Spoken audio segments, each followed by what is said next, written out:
nak healing. Mana ada healing ni tuan-tuan? Healing kita nak memberikan ketenangan yang Allah Subhanahu Wa Taala nak tenangnya ada satu cara je, dengan mengingati Allah, dengan berzikir kepada Allah. Tuan-tuan, ada orang dia pergi berjalan-jalan, konon-konon dia nak tengok pemandangan, orang nak healing, berhenti kerja kan. Tapi dia pergi healing, dia pergi tengok pemandangan, tapi kadang-kadang tak solat, tak berzikir, kadang-kadang baca Al-Quran pun tak ada, habis tinggal semua. Macam mana nak healing? Sekiranya yang Allah kata yang memberikan ketenangan hanyalah bersujud kepadaku, zikir kepadaku, ingat kepadaku. Itu yang salah kita. Kita kurang ingat Allah. Ala bizikrillah kita tatma'innul qulub. Ingatlah Allah, kamu pasti akan mendapat ketenangan. Kita tengok Rasulullah sallallahu alaihi wasallam berkata, tuan-tuan, bagi kita ni satu manusia dan makhluk yang paling dicintai oleh Allah Subhanahu wa Ta'ala. Ada tak makhluk yang Allah lebih cinta daripada baginda? Tak ada. Walaupun malaikat sehebat-hebat malaikat, sebesar-besar malaikat, Allah lebih mencintai Nabi sallallahu alaihi wasallam. Agungnya baginda sallallahu alaihi wasallam. Cintanya Allah kepada baginda sallallahu alaihi wasallam. Kenapa? Banyaknya Nabi sallallahu alaihi wasallam mengingati Allah walaupun dalam keadaan banyak ujian dan cabaran yang telah Allah Subhanahu wa Ta'ala berikan kepada baginda sallallahu alaihi wasallam. Kat sini saya rasa dan saya yakin tuan-tuan, tak ada yang kematian anaknya sampai 6 orang tuan-tuan. Nabi anaknya kesemua meninggal kecuali Fatimah. Fatimah sahaja yang keturunan Nabi yang tinggal. Yang lain semua, yang lelaki meninggal muda, yang perempuan sempatlah besar sekejap, lepas itu meninggal muda juga. Meninggal sebelum baginda sallallahu alaihi wasallam. Yang tinggal yang akhirnya Fatimah Az-Zahra. Kita tak ada yang anak kita semua meninggal. Ujian terlalu besar kepada baginda. Yang pada kecilnya pun banyak ujian. Di saat Allah mengambil ibunya pada waktu kecil, ayahnya sebelum dia lahir. Tapi sebab apa? Sebab Allah sayang. Sebab apa? Nabi sallallahu alaihi wasallam walaupun begitu terlalu banyak ini, kalau orang zaman sekarang dapat ujian macam tu, maka kita akan menyalahkan Allah. Tetapi Nabi tak pernah salahkan Allah. Malah Nabi menambahkan keimanan Nabi, menambahkan ketakwaan Nabi sallallahu alaihi wasallam. Walaupun terpaksa berhijrah, meninggalkan keluarga tuan-tuan, Nabi berhijrah. Nabi mana ada apa-apa, Nabi berhijrah juga ke Madinah. Tuan-tuan, kalau tuan-tuan baca sirah baginda, hijrah baginda Nabi ni berhijrah selama 25 hari. Perjalanan Nabi ke Madinah. Yang sekarang kalau tuan-tuan biasa pergi umrah, naik bas 8-9 jam je perjalanan. 8 ke 9 jam Mekah ke Madinah. Saya tahun lepas saya bawa ada jemaah umrah di polis juga tuan-tuan. Kena tak? Dia baru pencet juga tahun lepas. Nama dia Ismail bin Ali. Kena tak? Tak apa kena. Dia kata dia dah report ni. Tak kena? Tak kena. Orang lain lah kot. Tapi dia kata dia baru je pencet. Rasanya hujung tahun lepas. Lagi seorang Tuan Zulkifli bin Yahya. Tapi dia tak kerja pejabat, dia pendakwa raya, tapi dia polis juga.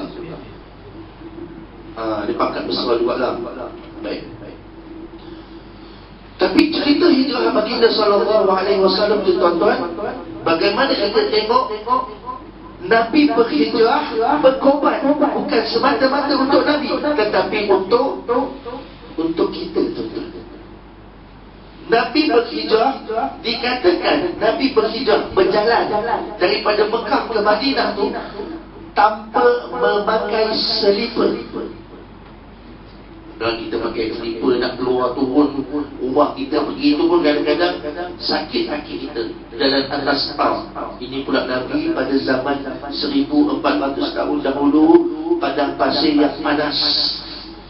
Dikatakan para sejarah, ulama sejarah, tapak kaki Nabi sallallahu alaihi wasallam pada penghijrah itu sehingga bukan luka, sehingga terbelah.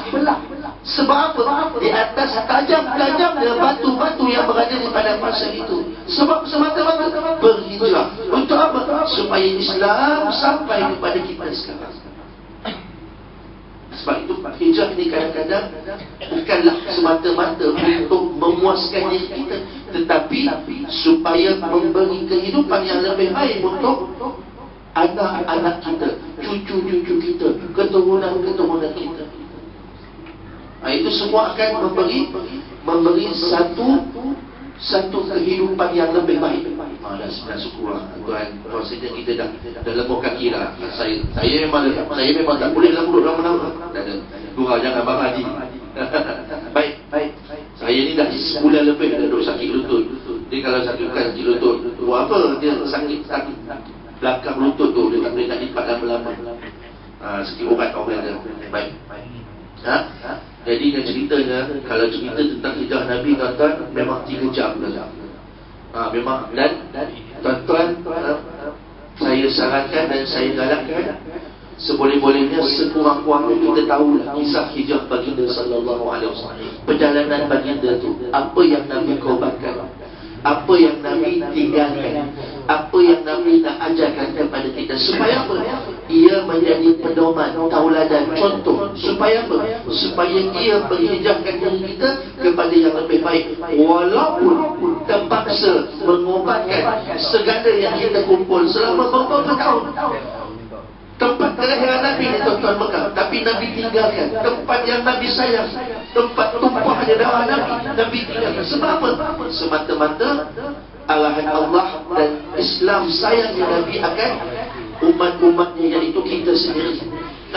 Belajarlah sirah baginda sallallahu alaihi wasallam. Daripada sirah itu kita boleh dapat pelbagai kisah bagaimana hebatnya Nabi seorang pemimpin, bagaimana hebatnya Nabi sebagai seorang bapa, bagaimana hebatnya Nabi seorang ketua, dan lembutnya Nabi sebagai seorang, walaupun seorang yang berada di atas, tetapi ia tidak pernah menjatuhkan atau tak pernah mendatangkan kesombongan di dalam hati baginda sallallahu alaihi wasallam. Jadi tuan-tuan, saya rasa sampai di situ sajalah pengurusan saya pada malam ini. Saya mohon maaf sekiranya terlebih waktu. Haji tadi dia minta 9.30. Saya boleh je bukan 10 pun boleh. Itu memang saya buka kitab teroi lah. Memang cerita pasal hijrah ni memang seronok, tuan-tuan. Memang saya sendiri pun, kalau saya baca, kalau saya dengar pun, saya akan cuba berulang-ulang kali dengar. Sebab seronok ia mendatangkan keinsafan. Yang kata kita di banyak berkorban, pasal kita tak korban apa-apa pun untuk Islam. Kalau kita nak tanya diri kita, apa pengorbanan kita untuk Islam, apa hijrah kita untuk Islam, maka banyak lagi yang kita tak korbankan lagi untuk Islam. Jadi saya sampai di situ saja. Wallahu ta'ala. Saya mohon maaf sekiranya terlebih waktu tuan-tuan. Semoga apa yang saya sampaikan, apa yang saya kongsikan, apa yang saya sembang harikan, semoga kita sama-sama beroleh manfaat daripada perkara tersebut. Saya mohon maaf sekiranya ada terkasar bahasa, tersilap bahasa. Apa yang saya tu, saya tak ada nak orang kata tak adalah nak menjatuhkan ataupun menjatuhkan mana-mana pihak, saja bergurau-gurau saja. Semoga apa yang kita kongsikan pada malam ini dapat menghijrahkan diri kita pada yang lebih baik, yang baik daripada Allah Subhanahu wa taala, yang buruk daripada saya sendiri. Wabillahi taufik wal hidayah. Wassalamualaikum warahmatullahi wabarakatuh. Tak bertanya boleh? Boleh. Masyarakat kita lah kan. Ya, baik. Apa yang kita lihat semua bulan Muharram lah. Bulan Muharram. Semua dia puasa dia pada bulan Muharram, pada hari 9 dan 10 Muharram. Jadi masyarakat kita ni lebih kepada subuh Ashura. Sebenarnya bulan Muharram, bila sampai bulan Muharram, dia lebih dikaitkan dengan subuh Ashura. Sebabkan peristiwa subuh Ashura tu peristiwa Asyura yang tak pasti kan.